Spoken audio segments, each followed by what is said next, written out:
like a curse or a hex. This is life, wheelbarrow full of regrets. I do this for my fam. If you messing with that, you gon' make me give you a permanent mess. And you don't want that. This is not for the block. This is for my people trying to think out the box. This hook ain't for the streets. Get out the box.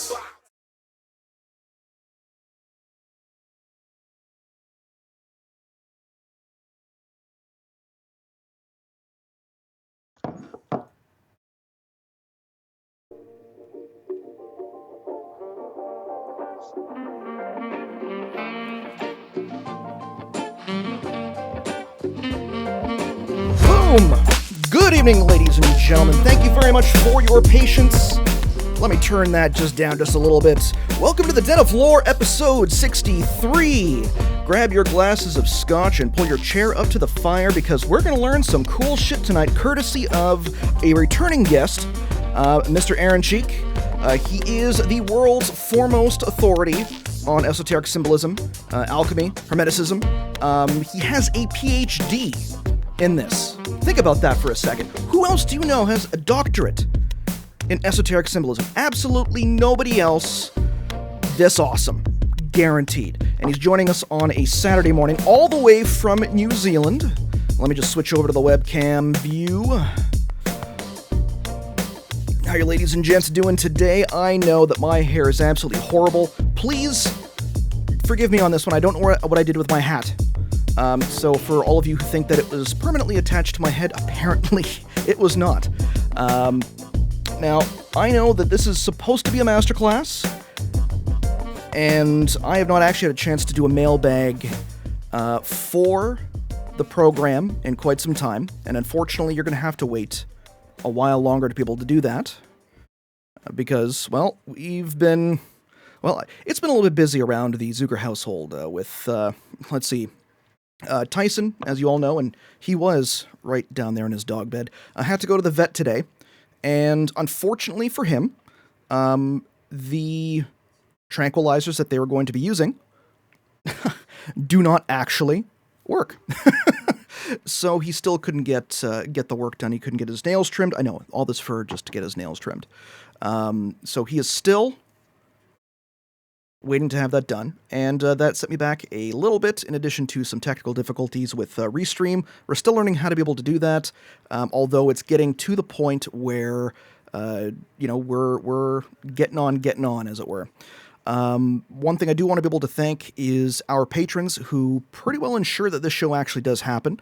And hopefully we can get to that $750 a month level so that we can actually, so I can maybe get some in-studio help. That would be great. As you guys know, we're independent media, we do what we can, and we try and keep it up at as high a level as humanly possible for its quality. So, our patrons, they ensure that the bills get paid. They ensure that we have internet to broadcast on, web servers to be able to run our website on, which is currently going through a redesign, in addition to our email servers. Any expenses that happen with the show, if we need to be able to send out, a contest winnings, for instance, that's all done by our patrons. And to our patrons specifically, our illustrious masters and our masters, to Pat from Brooklyn, to Jackie from across the pond, to our masters Kevin Fothy, Ronnie Schultz, Antonio Martinez, Frederick Johnson, Jared Thompson, Mrs. Fox, Roses, Wayne, Joshua, E. Maddock, Ellen McCurdy, as well as Mark Catalano. And to the rest of our patrons, Hobby from denoflore.com, Matthew Toth, Michael Eckhoff, Dean John Kenward, Anthony Derry, Atlanticush, Venice from Magical Egypt, and Sentient. That is the only commercial you will ever hear on the show, because we are corporate sponsor free and 100%, well, kind of, I guess it's kind of a commercial, but, if you like the show, you like the content, go to patreon.com/Den of Lore and support the show. Especially since the later half of this particular broadcast will only be available to the masters of our patrons, or Patreon page. But, we like to be able to give a little taste, a tantalizing taste of what we have in store for all of you, and to be able to introduce the guests that we have on. And this is a master, to be sure, one of the best, and probably one of the most interesting guests we've had on at any point. Now, Aaron, how are you doing? I'm doing good. I'm feeling very flattered right now. It's high praise. Well, considering that I we were a little bit later starting than I actually expected, a little flatter never hurts. At the same time, I actually believe what I say. So if it's flattering, it's good. It means you've got a good head on your shoulders, and it's appreciated as well for your patience. Now, I'm going to just quickly read through your bio here, and I do need to be able to make sure that I also... Give me a second here. Apparently I've got a little...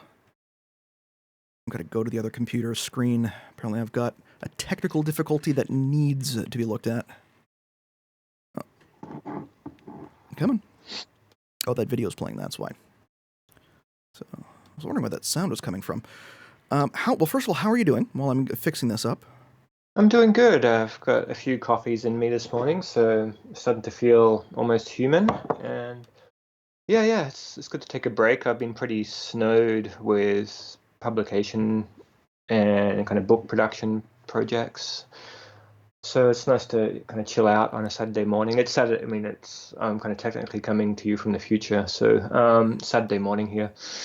But yeah, it's nice to chill out on a Saturday morning rather than just my usual routine, which is immersing myself in coffee and more work. But yeah, short answer. I'm doing well. Now, speaking of your work, and again, I've got your bio up here, and I've got the volume turned down on the other monitor here, so I can take care of this. Dr. Aaron Cheak, PhD, considered the world's top authority on esoteric symbolism and alchemical and hermetic knowledge. Aaron Cheak is a scholar of comparative religion, philosophy, and esotericism. A former president of the International Jean Gebser Society between 2013 and 2015, he received his doctorate in religious studies from the University of Queensland in 2011 for his work on French Hermetic philosopher René Schwaller de Lubicz. Outside of the academy, Aaron has been trained in the preparation of spagyric elixirs, which, again, we'll be able to go into quickly again, and is a practitioner within the Nyingma. Again, probably take a shot with that one. Nyingma and Kagyu, yeah. And Kagyu. Lineages of Vajrayana Buddhism. We actually have a drinking game on the show now. Whenever I, Aaron, whenever I butcher a name or pronunciation, everyone takes a shot because it happens a lot more often. And so half of the audience right now is imbuing. And now, also, the interesting part is, and I know that you mentioned book production. You are the founding director of Rubedo Press, which is the principal publications, including Alchemical Traditions from Antiquity to the Avant-Garde, which was published in 2013. Diaphany, A Journal and Nocturne from 2015, and The Leaf of Immortality, which was just released in 2017. And you currently live in the rugged west coast of New Zealand, where you maintain an active interest in tea, wine, poetry, typography, alchemy, as well as, I'm not mistaken, pipe smoking, but tobacco. Or not, but that's up to... Of course. No judgment here. Yeah, I really should write a more accessible biography, right? Well, one with easier to pronounce words. But yeah, that's a little bit of a preview of what I do. Now, if you can give for our, for those who may not be patrons and who may not have heard of you specifically, and may have just heard the words alchemy or hermeticism, let's start going through an explanation of exactly what these subjects are, because there may be some, how should we put it, misconceptions with regards to these terms and what lies behind them. First and foremost, at its core, what is alchemy? Yeah, that's a big question, and it's always one I kind of struggle to answer in a direct way. But alchemy, I like alchemy. It's ultimately it's one of the Hermetic sciences that come down to us from Antiquity, from the Greco-Egyptian worlds, and it it comes down to, in its original form, it existed side by side with and was intertwined with things like ancient astrology and ancient magical practices like theurgy. So it was always bound up with these sister sciences, but ultimately it comes down to it's a Hermetic science. It's dealing with ultimately with the process of incarnation of spirits into matter, and the reverse of that process, the disincarnation or the liberation of spirit from matter. I mean, that's a definition that operates both on I suppose a religious level as well as a practical laboratory level, because when most people hear about alchemy, or the kind of dominant image most people might have is gold making, people trying to create gold in their laboratory, and that process was always, we can maybe get into some of the details of that, but that process was at once a real objective, but it was also symbolic. So there's a saying in alchemy that our gold is not ordinary gold. So the gold that they're trying to create is not necessarily a material substance. It's and so alchemy would often distinguish between the internal and external applications. So a more psychological or spiritual dimension of alchemy, and achieving gold or perfection or immortality on that level, versus more external or material application where you're trying to attain perfection, say in the mineral and metallic kingdoms, in the domain of chemistry or physics and so forth. So so that, I don't know, is that a helpful starting point? I mean, we can maybe unpack some of these details, but it's the idea behind the question for this is, I know a lot of people who may be new to the show or not, and we have been getting a lot of new viewers and a lot of new listeners. Some are familiar with the subject, and others are interested in it, but they may be getting their only taste of what alchemy is through, let's say, an anime like Full Metal Alchemist. And right. The idea, or at least the core idea, is the use of equivalent exchange in that particular cartoon, or I should say, that particular anime. And hearing this can be somewhat shocking to certain individuals because of it, because they're used to hearing those terms. Is the term equivalent exchange still used within alchemy to at least have that understanding that there is supposed to be, if you want something, there's a trade-off that you need to be able to have, or a price that needs to be paid, or some type of equivalent energy that needs to be put into it to result, or to be able to attain the result that you're expecting? That's maybe that's an element that comes into play, but I wouldn't call that its defining aspect or its kind of essential aspect in any way. Alchemy is more it's kind of a universal science in a way, a universal system of knowledge and understanding that can be applied to all domains. So it's a science that tries to understand the universal principles which underpin any domain of knowledge or activity, whether it's metaphysics or metallurgy, and everything in between. So it's when you start looking at these different, domains of knowledge, and you start distilling the essential principles which seem to apply or remain constant across domains. That, to me, is probably the most useful starting point for understanding what the bigger picture of alchemy is really about. And, the more the thing is, alchemy comes down to us in the West from sort of Greek and Egyptian sources. But there are alchemies in the East as well. We have like a Chinese alchemical tradition, which is Really? arguably older than the Western tradition, and also Indo-Tibetan alchemical tradition.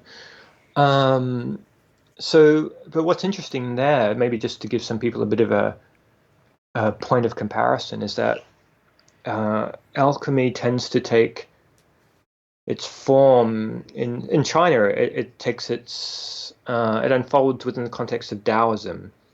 So it's very Taoist in the way it unfolds and expresses itself. And in Indo-Tibetan tradition, it unfolds, the context it unfolds in is Tantra. In both India and Tibet, it's a tantric, it's an expression of the tantric tradition. So, and in the West, the as I said before, the context in which alchemy unfolds, the overarching philosophy is Hermeticism. So, and that's why it is, at risk of generalizing too much, you can sort of look at Hermeticism, Taoism, and Tantra as kind of three modalities that are very alchemical in their approach. And what I mean by that is that it's kind of a spiritual approach to reality, where instead of trying to separate spirit from the impurities of the world and material existence, they engage and transform reality at a very concrete, a very visceral level. So it's more metaphorical in nature then. It's like instead of saying, okay, well, I'm going to create this new element from another base element. There is an entire, like there's a spiritual or more, I'm not going to say divine, but otherworldly somehow element. Again, whether it's implied or not, or whether it's just a matter of trying to veil something in that term. Is that closer to it, or am I way off? No, I think that's closer. I think I've made a lot of effort in my scholarly work, and also just more generally or personally, to present alchemy as a non-dual tradition. So the dualities that it's dealing with are spirit and matter. I guess in the most explicit sense, and the tendency among scholars, as much as anyone else, is to want to understand alchemy either as a laboratory process, something that can be reduced, to chemical equations, for instance, or to material processes, or it's exclusively a psycho-spiritual process, and it's reducible ultimately to psychological realities. And when I look at those two extremes, I think, well, they kind of both hold water. They both have they're both undeniable in some sense, and alchemy tends to embrace both of those extremes because it's non-dual. And what I mean by that, it means that it's a paradigm that encompasses dualities within a greater whole, but it's not reducible to either of those dualities, which are kind of compose it. Would you be able to give me, I'm going to say an example that people would be able to know from everyday life, whether it's more of a metaphor or something that actually people can experience every single day, that will give them a really good, I'm going to say, feeling for it? Yeah. Let's see. Well, at least one example of, at least just, non-dualism. Non-dualism is it's a difficult concept to kind of come to grips with in general. And one good example of that actually Schwaller talks about this actually as a defining experience that he had when he was maybe 7 years old. And he picked up a two-sided coin. Well, he picked up a coin and realized that this object has two sides, but it's one thing. And so he had this sort of epiphany at that moment when he realized that reality is just like that. It's got two sides or two natures, but it is one phenomenon. the explanation of Janus, for instance, would be who is the two-faced god. Yeah. The idea of a coin being another one. So like the coin is the same thing, but they always say the coin has two sides. Sure. So that's what I'm trying to think. You've got your say the light side, or your exoteric, which everyone sees, and the esoteric, which is hidden or has to be discovered. Yes. So that's exactly. So the two-sided coin, the two sides in this equation are, I guess, the invisible or the metaphysical aspect of existence, and the visible or physical aspect of existence. And they're both, we tend to want to separate them into two halves that aren't connected, or to assert one as more real than the other, but this sort of more hermetic or alchemical reality, or this Tao, it's very Taoist. It's yin and yang. These two fundamental principles are ultimately unitary. They're ultimately fundamentally united. And from this flows the core symbolism in alchemy, as in Taoism and in Tantra. Day and night, sun and moon, masculine and feminine. All these dualities unfold as a kind of a double expression of this one reality from which they all pour forth. For this reality, is alchemy used for a practical purpose, or is it more towards I'm going to say, theoretical purpose in terms of understanding the world better? It's ultimately philosophical. I think even the laboratory work, if it's conceived properly, it's the physical and practical applications of alchemy are demonstrations of the philosophy. So it's not. And the practical, I guess, there are pragmatic elements to it, definitely, but I tend to think that they're not ends in and of themselves. So, for instance, what's good about looking at the Indo-Tibetan alchemical tradition is that it's still relatively intact in its original kind of context, whereas the Western tradition is quite fragmented. We've had the parts. But the alchemy has been separated from its astrology and from its theurgy and its magic, and these things have come down to us in their kind of separate forms, and we kind of have to piece them back together. Whereas certainly in Tibetan tradition, we've got the sense that the preparations they were making elixirs, out of plants and minerals and metals, and they would, so you can make these elixirs that would apparently prolong your life, or now, that has, if we can take that at face value as a reality, what that means is that is very practical. Yeah, would be very practical, but they weren't trying to. Alchemy wasn't about living longer in a physical body. It was in that Tibetan Buddhist context. It was very clear that the aim is ultimately the same as the aim of Tibetan Buddhism. It's liberation from samsara, liberation from conditioned existence.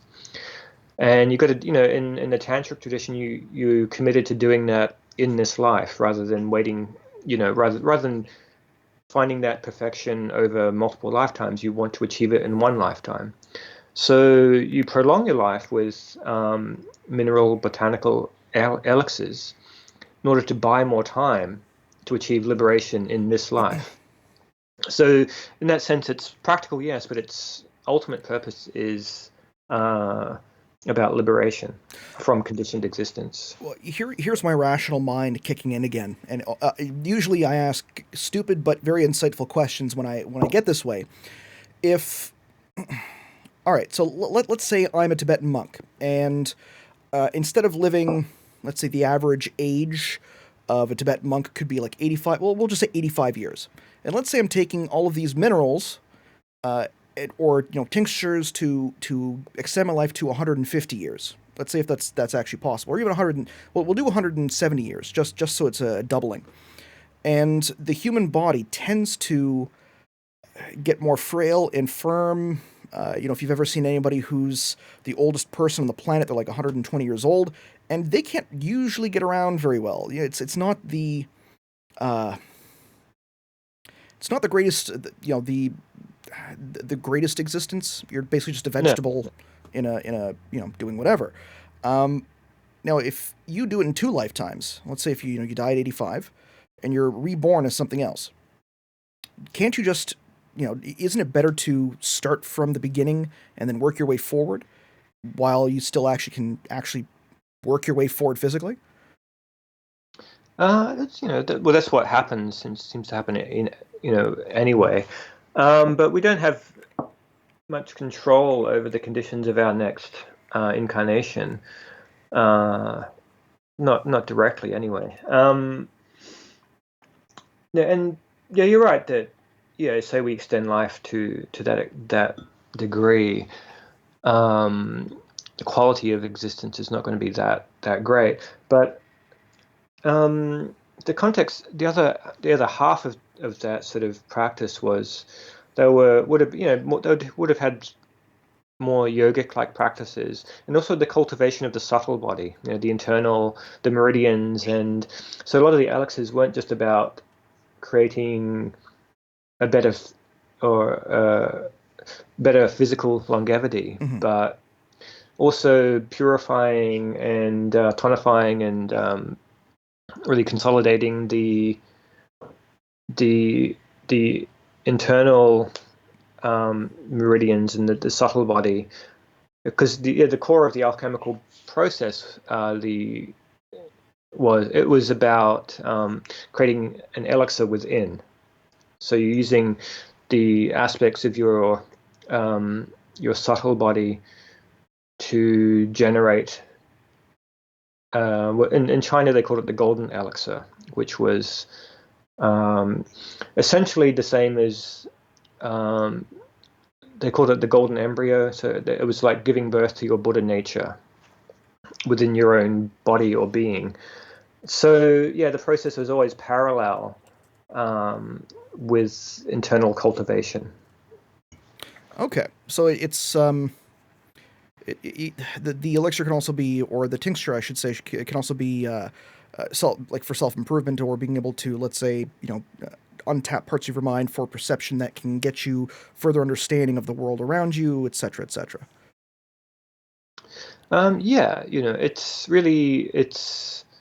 And this gets back to what I was saying before about this sort of universal science, or understanding these constants in the laws of reality that apply not just in the material domain, but in all domains. That is really, the more we understand those, the more we are having a better understanding of reality as a whole, rather than just in a partial, in a physical, materialistic sense. Okay. And for Hermeticism, you said that Hermeticism has a relation to alchemy, in that they can kind of be considered one of the same. But I know that it's a lot more nuanced than that, which is what I love about this subject matter.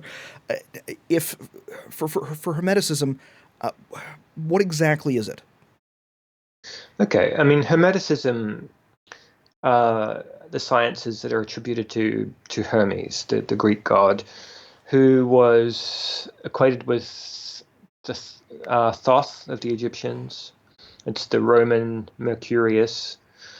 So this is the divinity that gives a name to Hermeticism, and his nature is relevant to understanding what it's all about, because he was always he was a bit of a trickster. He was always a god in betwixt and between. And so he straddles those polarities or those dualities, which we normally try to divide the world into. So in that sense, day and night, or sun and moon, spiritual and material.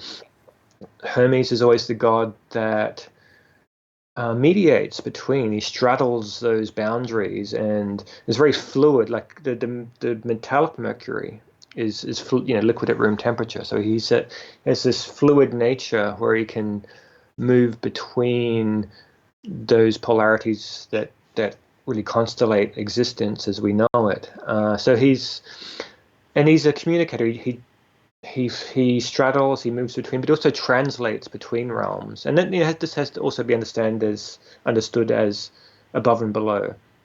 The metaphysical and the physical, or the esoteric and the exoteric, the outer and the inner. So he blurs the boundaries that want to keep these different aspects of reality separate. I've also heard he's quite a thrice great guy. Yeah. That's my one bad joke for the night, people. Take it. Now, I know that we're also going to be talking about Schwaller and Gebser on the second part of the broadcast.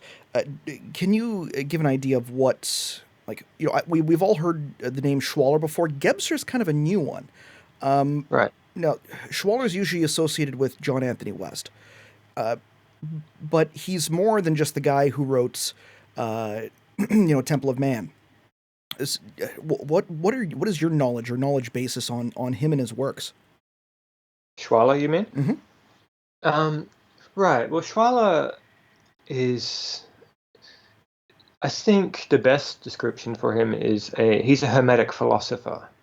So he's a philosopher, one of the greatest modern Hermetic philosophers.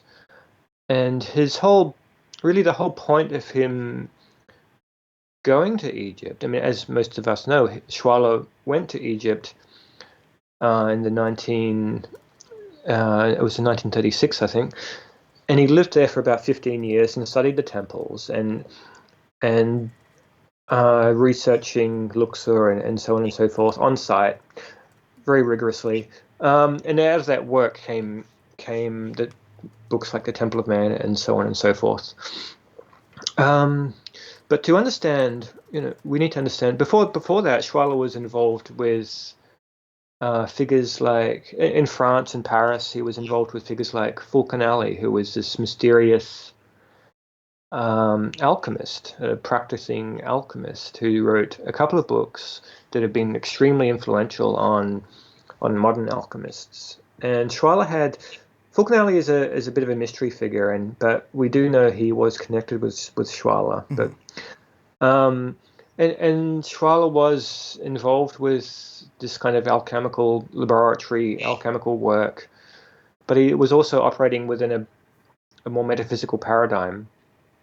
And the thing is, what led him to Egypt was really he's tracing the roots of the Hermetic tradition, because the Hermetic tradition is always said to go back to Egypt, have its roots in Egypt. And although it comes down to us through Greco-Roman and through Islam and Byzantium, it comes to the West, but its roots are always considered to be Egyptian, from the Egyptian wisdom traditions. And so Schwaller's whole desire to go to Egypt and to really get to the bottom of Egyptian wisdom traditions is really an expression of his vocation as a Hermetic philosopher and trying to get to the, to take that Hermetic tradition back to its original roots. So you could say that he was kind of like our generation of alchemical traditions hipster to a certain extent. He was he was Schwaller before Schwaller was cool. Right. Now for Gebser, that's a relatively new name for me, I should say, in terms of being able to research him.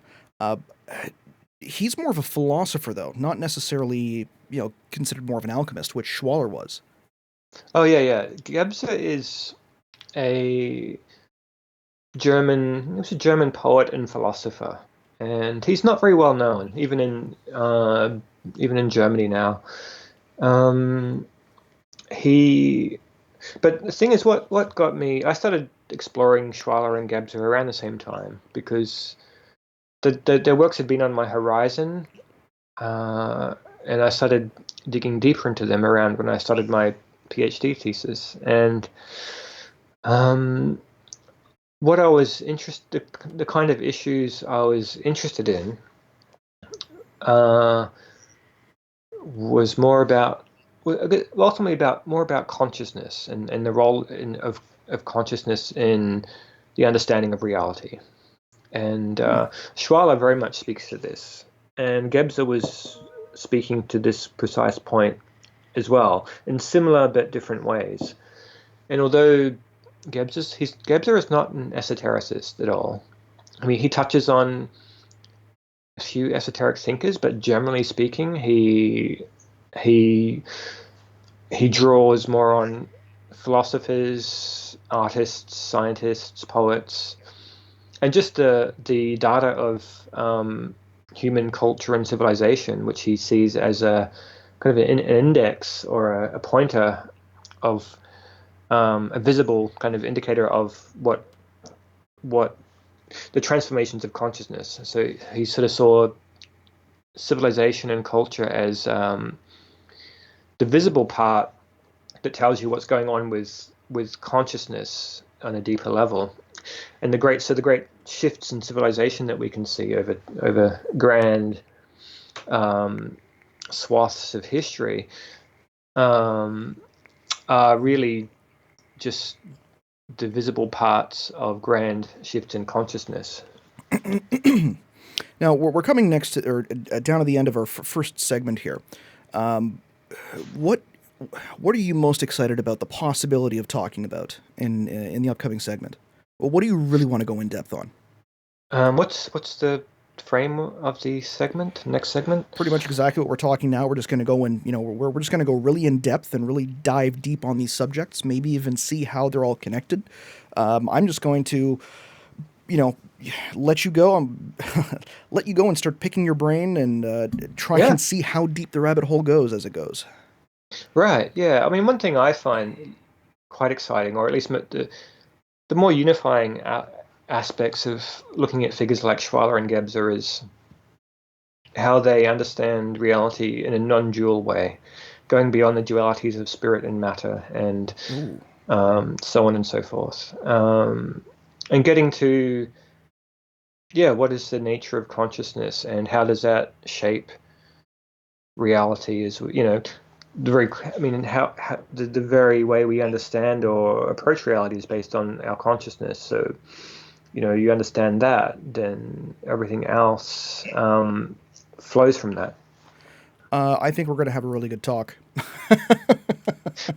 It seems that you and I are at least aligned on the understanding that it's more than just duality. I came to that conclusion myself a while back. So I'm going to at least encourage everyone who's out there right now, if you have not joined us on Patreon, go to patreon.com /Den of Lore. You can sign up for the Master's Program, and then we can go in depth with the man himself, and you'll be able to join us for this topic. I hope that you can all join us. If you've got to go stack wood, as Lunar Sparkles 1 stated that she has to do, and I'm so sorry that you have to deal with that. But we'll get to that. Give me a couple minutes, guys, just to work out some final kinks. Just to let you know, we have a new Discord channel, which for the masterclass, if you go to Patreon, the link is actually there. So you'll be able to interact with us via voice as well as via text. And it's new. Bram, thank you very much for suggesting it, or darn you for suggesting it, because I think it may actually be a lot of trouble. We'll see. And we're going to go from there. So it's Den of Lore, Patreon, patreon.com /Den of Lore. The link is, let's see which way. I actually have my video screen here. It's a little bit delayed. There we go. It's that way. So it's right underneath the beautiful man, Aaron himself. And again, if you want to go check out Rubedo Press, the links for that are in the show notes, in addition to Aaron's main his personal website. Very well designed. So from a web designer, trust me, that's a good thing. If I'm impressed, that's it usually means it's well designed. So you'll enjoy it, and he has a bunch of classes on there, tons of content and lessons. Go check it out. If you really want to delve into this subject, I really strongly recommend you do it, because you're talking to one of the guys who's the best at what he does, which is this. So come join us in the Patreon, and let me play the outro music here. Let's see here. Oh, we'll play Scattered Knowledge, because this is a really knowledgey one. All right. All right, ladies and gents. Let's see you all in about 5. Oop.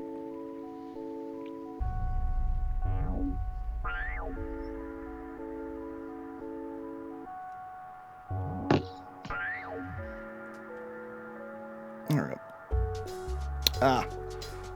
Gotta love that. OBS decided to freeze on me. Sorry about that. All right, ladies and gents, give me about 5 minutes. For all those who are patron masters, you can go into the chat room right now, and whether it's Discord or whether it's the YouTube chat, it's up and running, and I just have to get the stream working. So, yeah, thank you all for whoever joined us for this one, and for those of you who aren't Patreon masters, we do have another show coming up later on tonight with Greg Stewart, also known as the Masonic Traveler, and we're going to be probably touching on some of the subjects we're going to be talking about in the chat room. Maybe briefly. We'll see. So, check it out.